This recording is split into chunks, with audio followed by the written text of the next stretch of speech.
Right, I'm here in Hertfordshire on behalf of XP.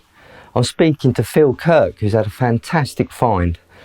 I'm going to let Phil tell you about what he's found now. So over to you, Phil. Thanks, Gary. Yeah, just my experience of being a metal detectorist and finding a find of a lifetime. It all started off last year, the beginning of January. A friend of mine who comes detecting with me, Harvey Cross, he found the top of a Roman jug in the field where the farmer lets us go and detect, and a nice handle with feathering on.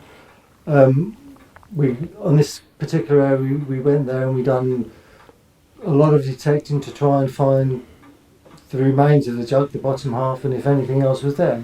We did come up with quite a few Roman grotty coins, but not a lot else.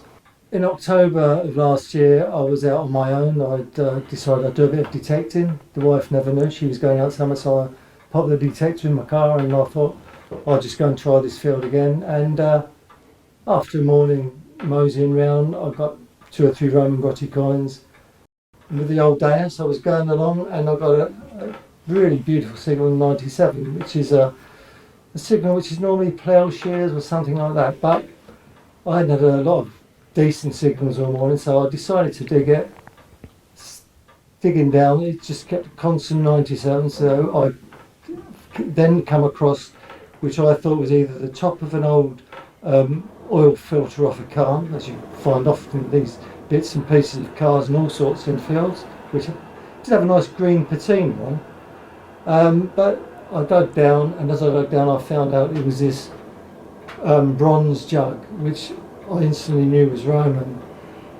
I dug it very carefully because Harvey and I, we report everything to the archaeologists at St Albans Museum, because that's what it's all about, keeping the archaeology and where it comes from. That's quite important. I had phoned Harvey, who detects with me, because he works at the museum once a week and he's into his archaeology as I am, but I said to Harvey, how do I get this out? And he said, be very careful. I said, yeah, I'm doing that, but what do I do with it? So he said, just be very careful. So I did get all this copper dug out, and then when I found the other stuff, I phoned him again. I said, where are you, Harvey? He said he was in London. So how long have you been using the XP Deus? About 2 or 3 years. I mean, I've had other machines. Can I say other machines now? Yeah. I've had Tesoro and I've had Mine Labs, and the Mine Labs are good, but the Deus is just a machine you can use all day long, and you go home and you don't feel tired, whereas the other machines are heavy and cumbersome. Also, the Deus has been very well, as this find shows, that it does pick up deep signals. This must have been about between 12 and 15 inches in the ground. I was persistent in digging it. I must admit, sometimes you wouldn't dig anything with that sort of 97 is a bit high. But it was just such a lovely signal, and you seem to know. Everybody, I think the majority of the club now have got Deus, and I think they just are a brilliant machine. They really are. So on the day, were you using any special program with the Deus or a factory preset? I use the factory. I usually use number 2. Gold Max Power. Yeah. Yeah. I'm not. They're just like a little computer. And, I'm not that good with computers, so I always just go factory set number 2 or 3. Normally 2, and that was the one I found on number 2. So let's go back to the finds on the day then. I saw some beautiful pictures earlier of the plate. They were they to see them, I mean, they just blow you away. You cannot believe the workmanship that went on that many years ago. I mean,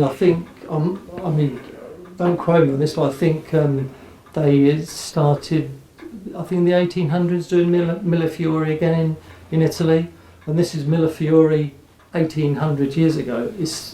I mean, workmanship was, well, you've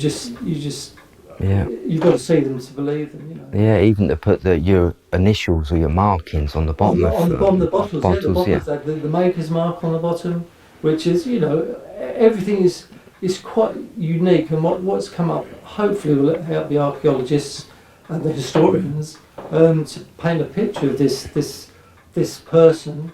We don't know whether it was male or female, because I think tests are still going on. Because the cremation, and I was down there last Monday, I think it was, and we actually, I saw them opening, taking all the soil out of the cremation vessel, which was glass, and the amount of bone that was in there was just incredible, you know, which has all been preserved there. And I would just add, it was done very sympathetically, the way this bone was taken out. It was I think the archaeologists who were doing it were very respectful.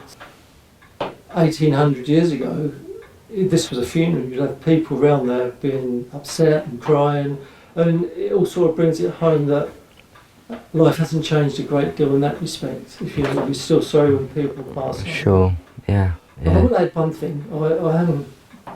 I'm a Christian bloke, and when I did take the stuff out and I realised it was a burial site, I did say a little prayer over it. I mean, the plates, as I've mentioned before, were imported from Egypt 1800 years ago and buried with someone. So the man, he also, the glassware, he even had the lamp holder, which apparently was for the afterlife. So the archaeologists tell us.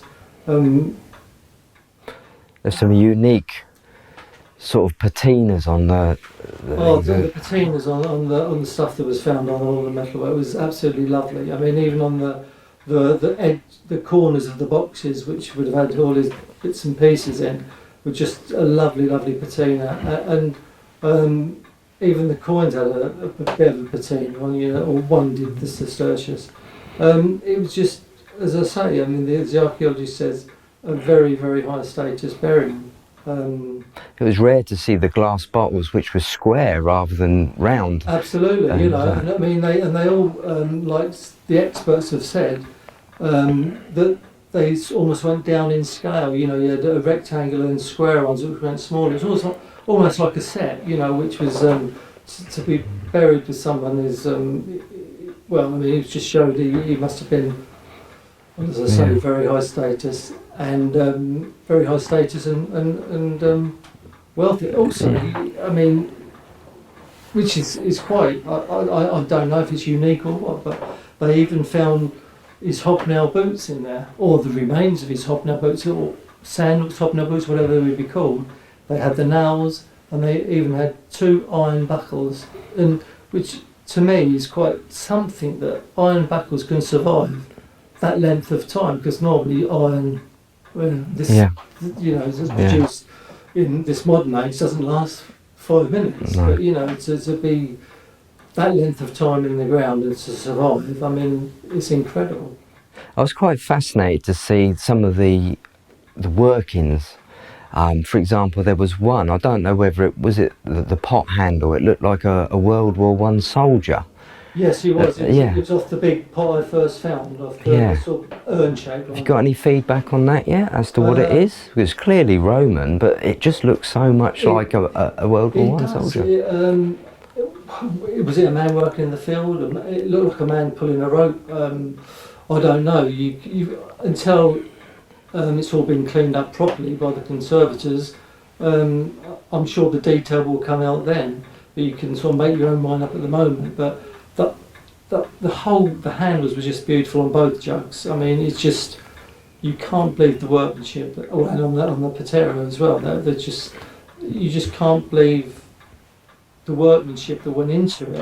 And as I say, for those things to be buried, you know, with whoever it was, just shows you the status of the man or woman who was there. You know, so yeah. Brilliant! What a great day. Oh, absolutely. Well, I think that's a really good story, and congratulations, you've had a fantastic find, and I'd like to thank you from myself and everyone from XP. Thank you.